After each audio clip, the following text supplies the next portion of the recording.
për 27 ditë në muajin shtator nuk e përdorën ujin për pije. Rritja e përqindjes së manganit në liçenin e Badocit i penalizoi të gjithë banorët që furnizohen përmes ujësjellësit Prishtina.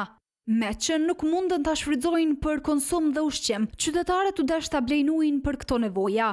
Por kundër kësaj, faturat KRU Prishtina u dërgoi me çmimin e njëjtë sikur muajt e kaluar. Ja, neve me të njëjtin. Ja, njëjtë. Sot ka ardhur fatura e din?